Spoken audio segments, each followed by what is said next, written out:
This is REVERSECAST, the only place where tearing malware apart is a weekly hobby.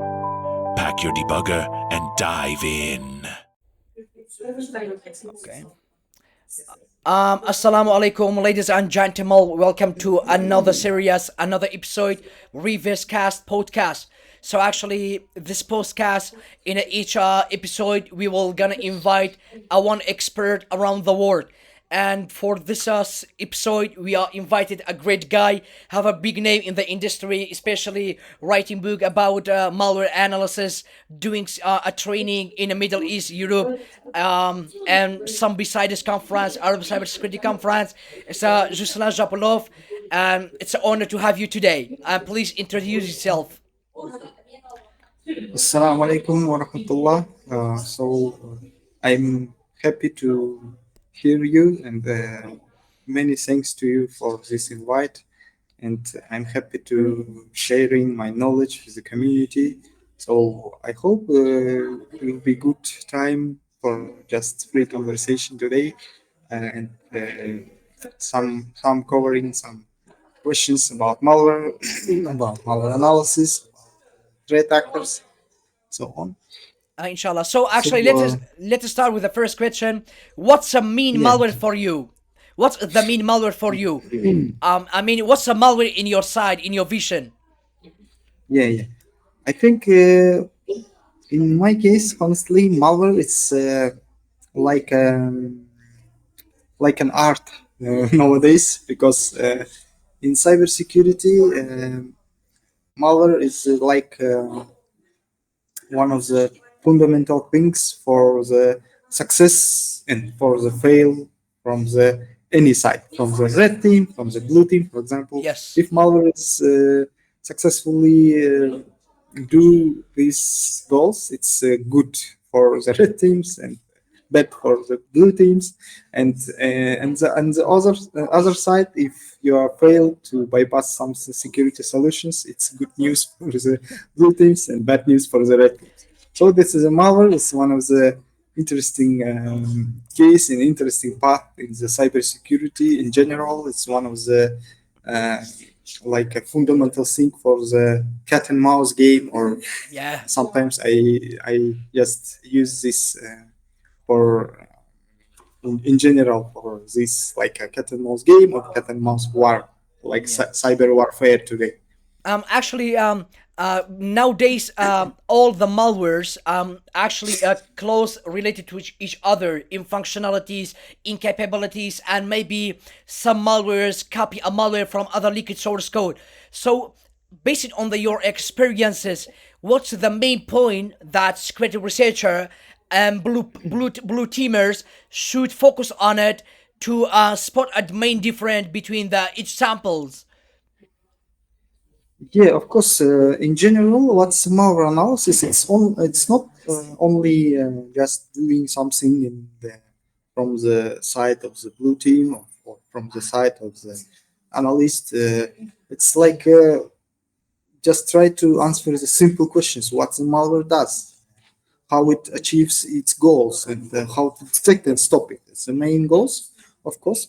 So the key data points and like first of all, we need to know what kind of information do you collect when analyzing malware.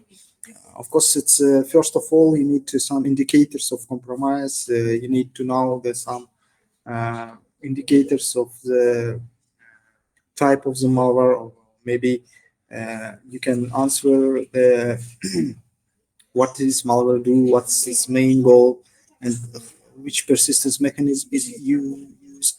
And of course, I think the one of the most important thing is the behavior of the malware, because behavior is like a main art in the malware development, from the black hat side, from the adversary side. It's one of the most uh, sophisticated thing in development. It's because in general, malware development is like a software development, but Yes. bad news, it's software for the malicious actions. Yeah, like So you need to know the artifacts, you need to know the code structure, and news today sometimes some malware source code is also leaked or some interesting Yeah, information leaked. like using a knife to offensive, because we can use a knife for making foods, to making salads, but actually maybe different mindset, different ideology use use this knife for the offensive purpose. So actually, what's the most interesting cyber incidents or malwares that you are facing on it during your experiences on malware analyzing? I mean, interesting case or interesting incident. Uh, yeah. I think one of the I think it's interesting. All of the cases is interesting because first of all, the main problem in any system, main problem is the people. So Yeah, yeah, the problem is main problem is between the monitor and chair. It's yeah, like yeah, and yeah. keyboard. I mean between keyboard and chair. So one of my I remember that in one case some interesting uh, fantastic thing is one of the company adversaries just use like for example sometimes adversaries abuse legit resources like Yeah. Telegram, like Instagram, Slack. And in one case, when I investigate some case for try to adversaries try to hack the one of the government from our clients, Yes. and they use a simple thing. First of all, they create the cyber incident, like creating the LinkedIn, a fake LinkedIn company Yeah. before the 1 year Oh my before God. the attack. Yeah, 1 year they create the fake LinkedIn company, create the fake LinkedIn uh, Resources. yeah, users, users, resources, different posts, different reposts from the cybersecurity, other information technologies, and then they just sent the different emails. First 10 emails, it's okay. It's legit emails without any malicious software, legit PDFs. They start conversation with the um, HR and the financial department about we are the research team. We want to work with yours and need to contract with yours for the researching. It's like cyber security for researching the malware or the Yeah. ransomware. It's Yeah. like the main point. The second point is like we have the revolutionary solution for you. Yeah. You can use it for and sell this solution to the law enforcement and Yeah. to the information technologies and cybersecurity companies. And Yeah. then when they start some calls and meetings, after meetings they send the link to the like GitHub. They make a trust. Yeah. Trusted source.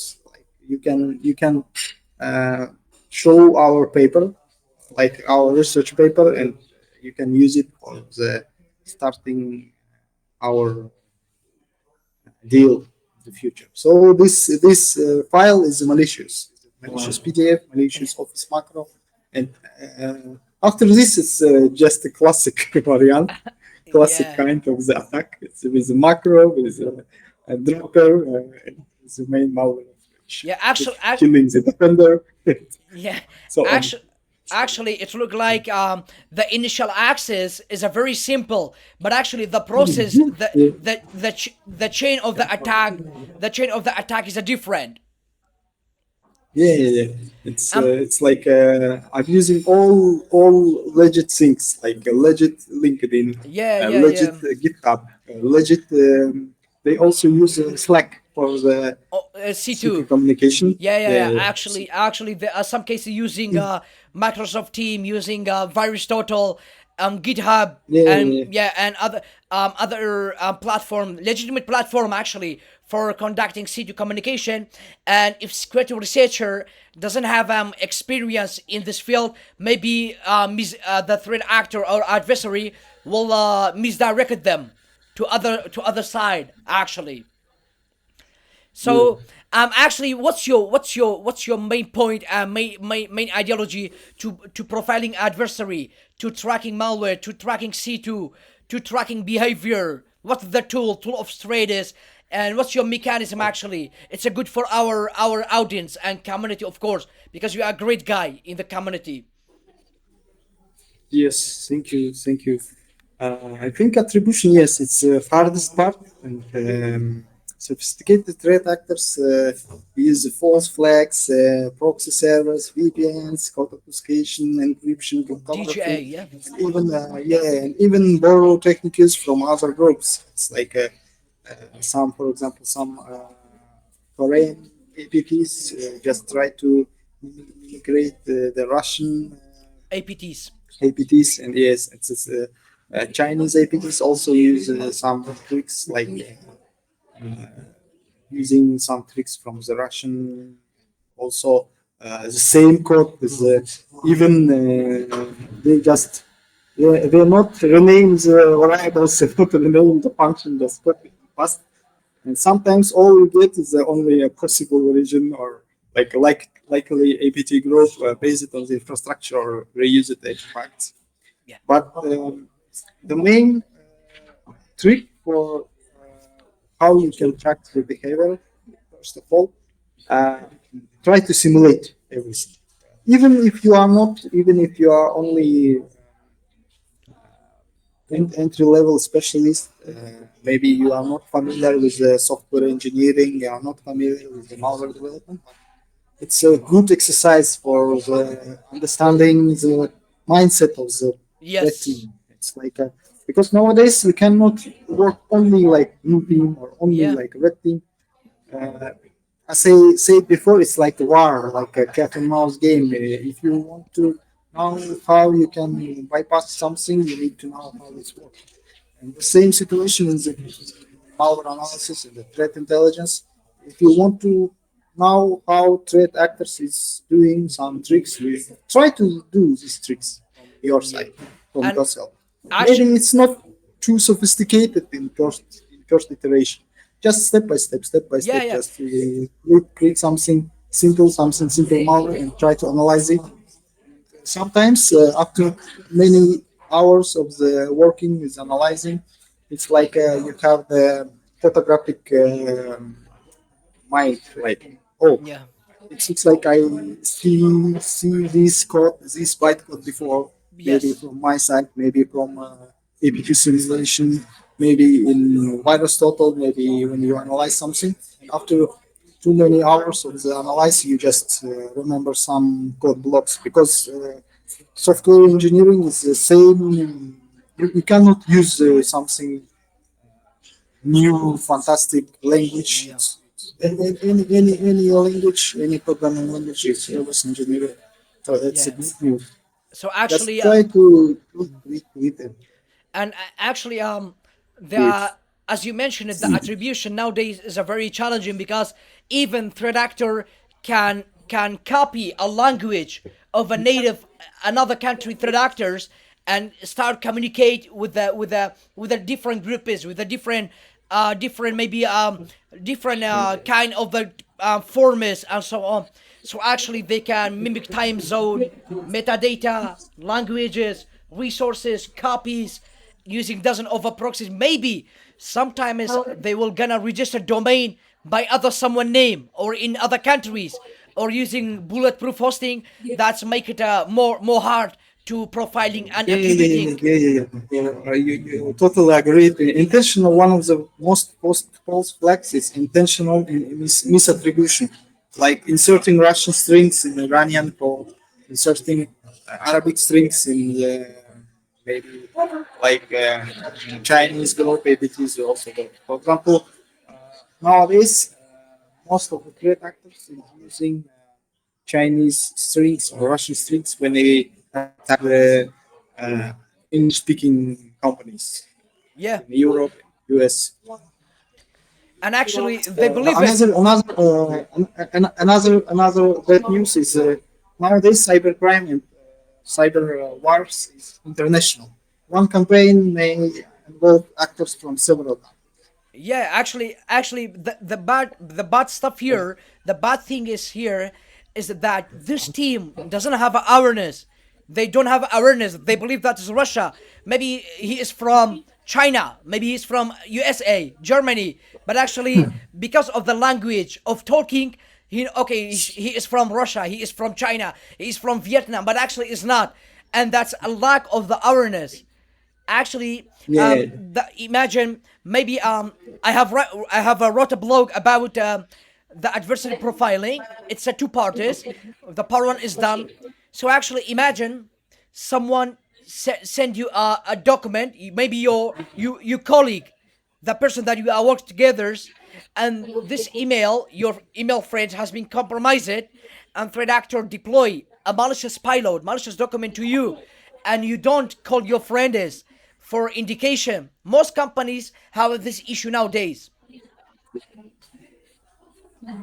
Uh, I think I think nowadays it's most sophisticated threat actor is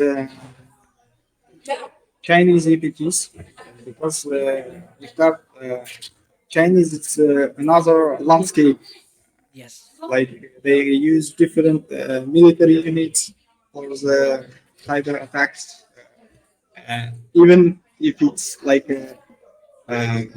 they even they have the little bit like legit APTs. So like they nowadays they just answer from any questions about do you have any state sponsored actors from in your country from the Chinese? They always answer yes today. It's like yes, it's normal for us.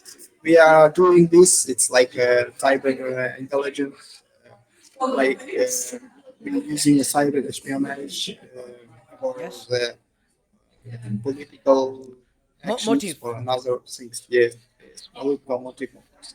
And nowadays, it's I think the only solution for better beating adversaries, beating hackers, and how you can protect, how you can defend from the adversaries. Good news nowadays, we have the internet, we have the community. I think Yeah. it's interesting resources like Malpedia, when Yeah. different analysts, different cybersecurity sessions, even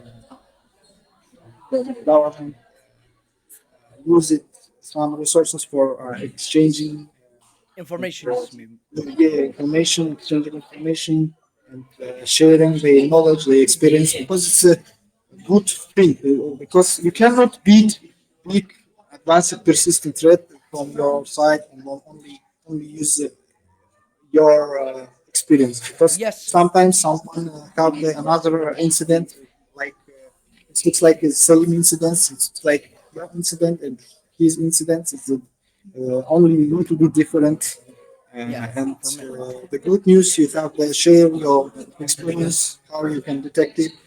This is why nowadays we have the standards, the standards like Yara rules, like Sigma Sigma. rules, Yes. like like this, how you can use, why you use Aristotle or any run sandbox Sandboxing. for them. Yes. Yeah, yeah. You have the different good Linux distros like or Windows distros for malware analysis like Remnukis. KNVM. Remnukis. Yeah, yeah. You have Remnux, different Yeah. good things, virtual machines for analyzing. You can even you have not any access, any enterprise access for the virus total for big enterprise solutions with more expensive solutions. But You can simulate some things for analyze. But the another but of course we have another issue, another problem.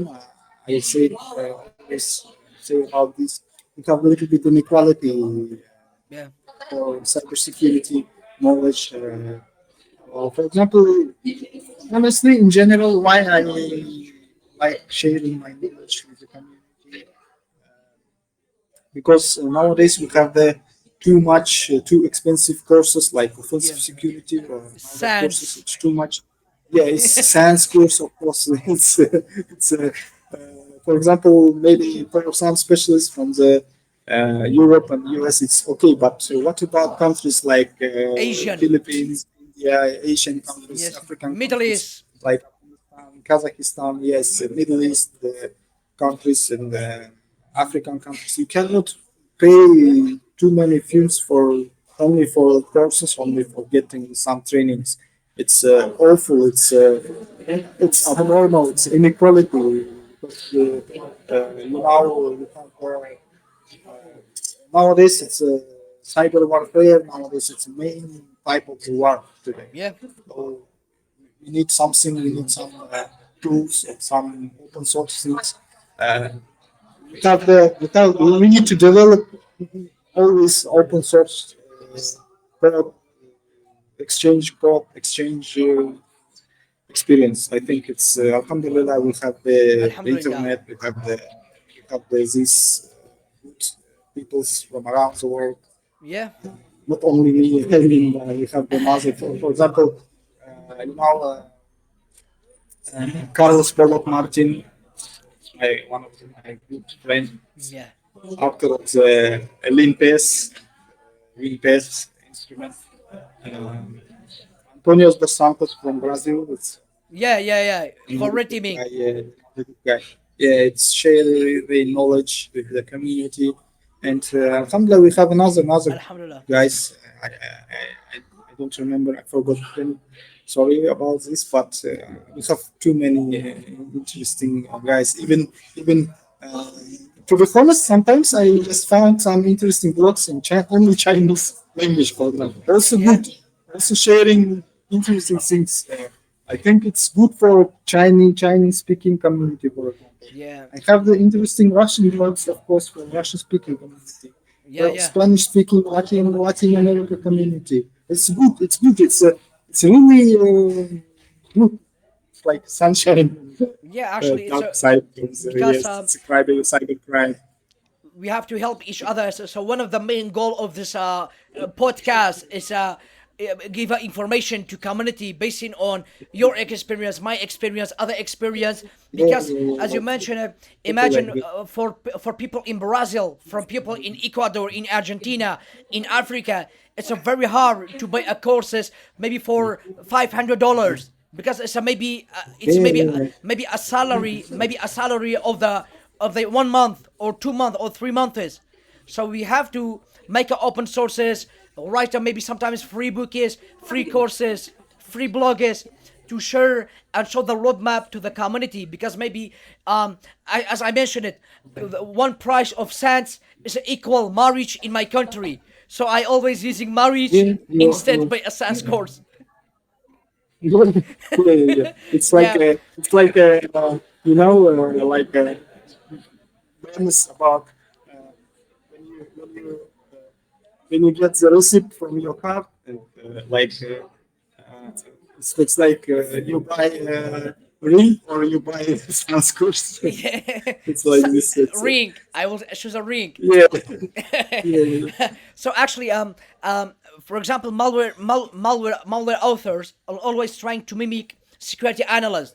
For example, sometimes when we use detect it easy to see the entropy, so it mentioned the malware is packed by section, but actually there are no packer, there are no protector, but actually that's obfuscated, that's encoded in the strings of the code.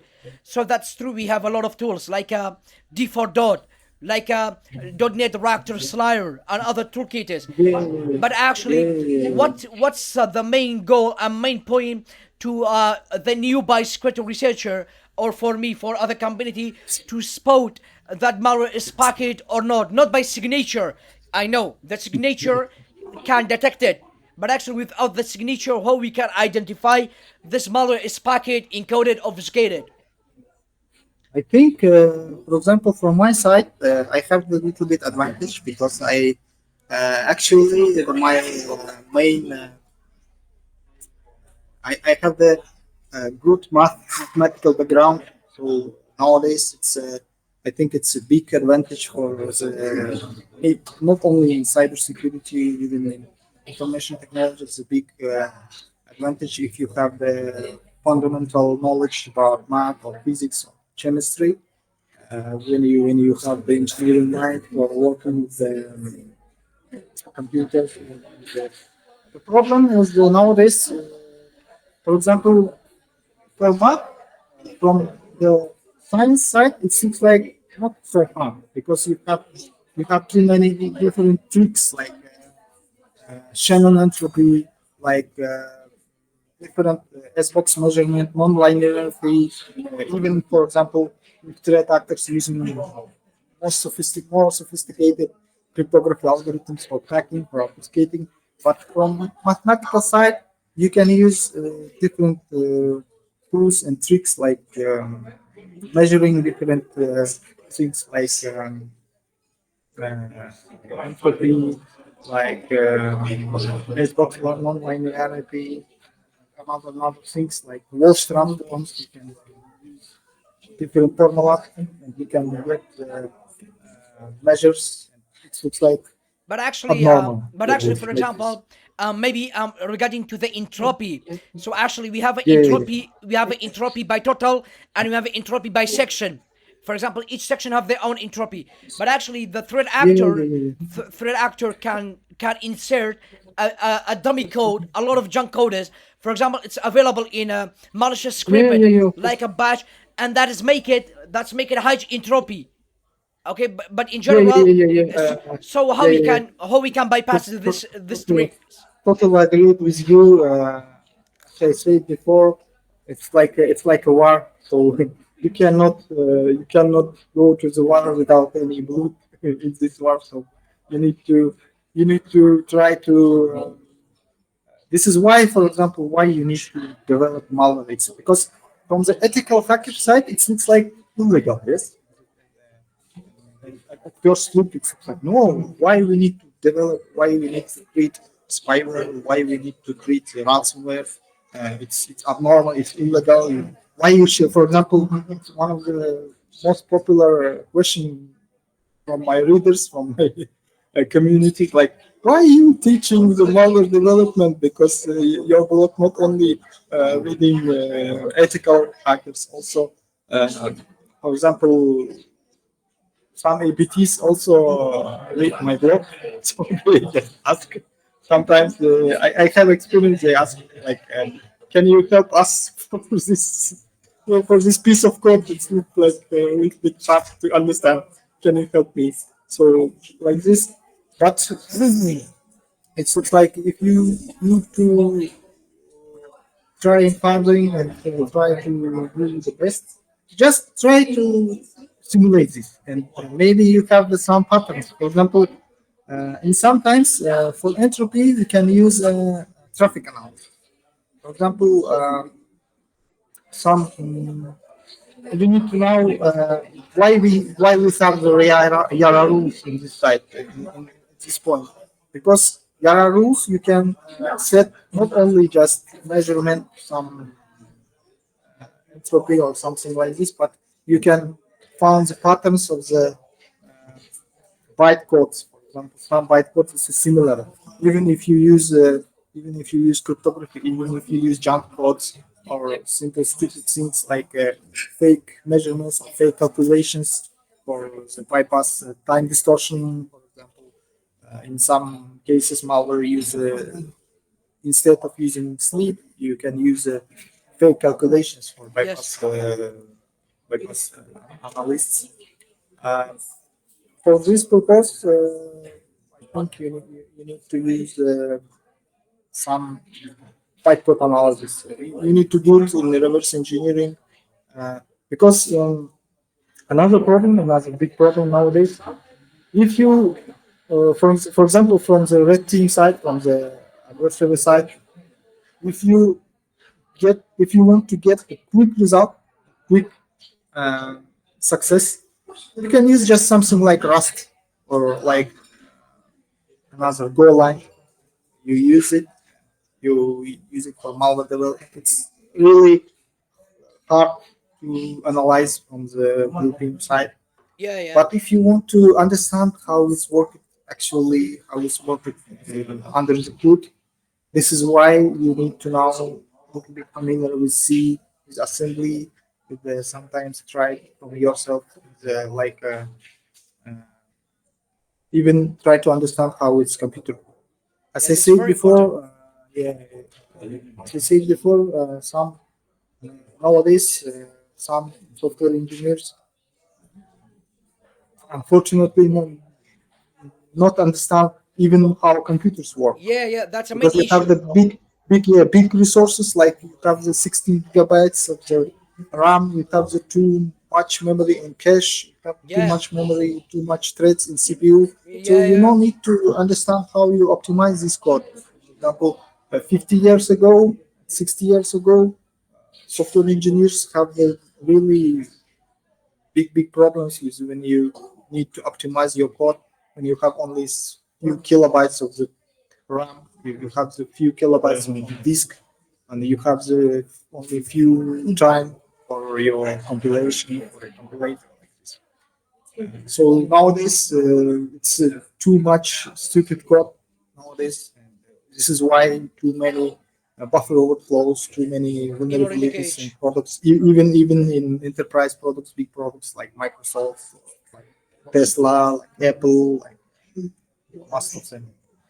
It's a big So problem nowadays from the software engineers. yeah, yeah. Actually, I have read one report. It mentioned the threat actor exploited a vulnerability in antivirus protected software to deploy the Yeah, attack. yeah. So actually that's why I have asked this question, because there are many tools nowadays, threat actor writing malware to bypasses this tools. For example, um in I have a malware sample. When I import into Detect It Easy and go to the import section to get imported APIs, there are only one API. But actually, when I use a PE Studio, that's a 4 API. So actually, that's why I want to mostly make myself or my audience mostly focus on the mindset, on the eye detection, more than security toolkit, because also security toolkits mostly work by signature. Even there are some custom packers that take it easy, or even PE Studio, or maybe PEID, Yeah, yeah.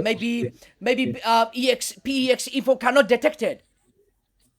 Yeah, because another issue, I think, one of for example, in my opinion, the most sophisticated type of the malware, it's one of the most simple, but one of the most sophisticated is the stealers, Yeah, yeah.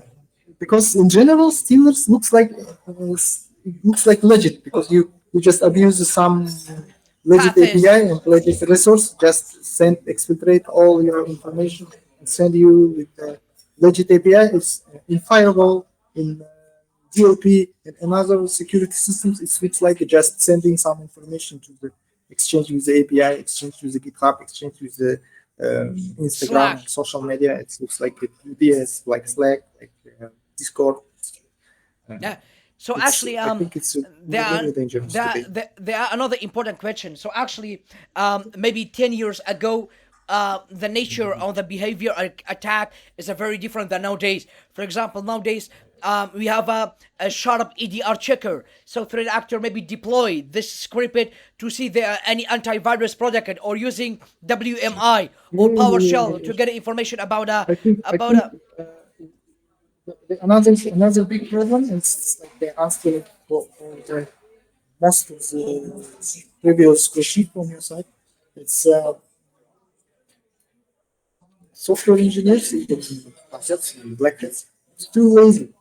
First of all, and the second problem is, for example, Windows Defender. It's bypassing during the last 10 years with a few tricks only. You don't need to over engineering. You don't need to most encrypting big, more sophisticated algorithms. Sometimes if you use even simple RC4 and yeah. even like some XOR algorithm, you can bypass it. Just use the syscalls. Just use the Or maybe using base 64 with the yeah, yeah, SHA-256 and yeah, yeah, AES. yeah, yeah, yeah, yeah, of course. Yeah, yeah, yeah, of course. Yeah. And another problem is you can use just something like for hiding attackers' presence. You can use the roof, like living on the land, vulnerable Yeah. drivers has a problem. So actually, the one of the most interesting stuff about the malware is they are using a legitimate toolkit. For example, PowerShell is a legitimate, CMD is a legitimate, Yeah. WMI is a legitimate, BTS admin is a legitimate, VSS admin is a legitimate. They are legitimate, but they are trying to abuse it. Curl is legitimate. It's like I remember one of the attack. I think in September, it's a popular malware. It's abuse Kaspersky 2 for something for disabling rootkits, something. And the good news for adversaries, this tool is used from the like root access. Oh, ring Most zero. privileged. Yeah, ring Yeah, zero. I forgot the name of the tool. It's a single exe file from the Kaspersky. It's like have a digital signature or legit digital signature. I think the Kaspersky have Kaspersky virus removal tool. This one's. Like this. I forgot the name. I found the link. Yeah, I I have an forgot. Yes, that. something like this. So actually, I have found one IPTs that exploited McAfee, one of the product of the McAfee, to deploy an attack. So that's a very. But actually, most are stealers. So actually, stealer always trying to use a legitimate stuff is, for example, using NSS3 to decrypt a Firefox password, and using some other APIs to decrypt a Chrome password. And actually, they use a legitimate path of the Chrome. For example, autofills, cookies, history, user data. And that's making it more interesting and maybe some kind tricky to bypass a mindset of the security researchers too. Yeah. Of course. I think the another interesting thing nowadays we have the like it's called in general it's like interesting terminology. We use it like cyber cartels. It's like Yeah. it's different EPTs just use if they have the same target. We just use their own resources together attack and just share the revenue from this attack. And actually they are a same technique done in a one of the ransomware group. For example, it mentioned if you infected your friend or infected one of the companies, your data will be decrypted. So actually that's Yeah. that's another technique. Our last question for our guest today is what's your main advice for newbie in analyzing malware or malware reverse engineering? So actually what do they have to focus on it? What's the main mechanism that they have to follow it? And it will be a great advice to me and for community also. Yes, thank you for your question. It's a good question. The main advice is try to write down your thoughts. Try to note everything you know.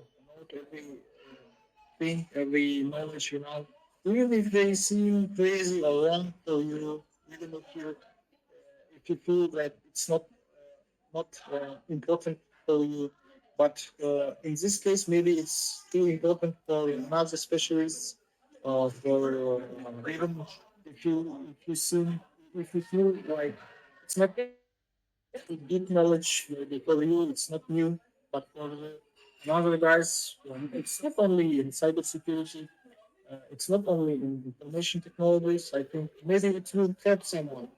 Alhamdulillah, if you just in general, alhamdulillah, if you are good at something, then extend your knowledge to everyone so that the world can shine. Like Yeah. Thanks for your kind word. Thanks for I'm happy and it's an honor to me to having you today. So actually we are facing a lot of issue together. We have lost our recording 2 times, but finally alhamdulillah, we are recovered. Thank you. for your Thank you. invitation. I'm very happy to hear you. I'm very happy with this type of conversations. Thank you so much. So Thank you Assalamu so alaikum. much. Wa alaikum salam. Have a nice one. This is REVERSECAST, the only place where tearing malware apart is a weekly hobby. Pack Pack your debugger and dive in.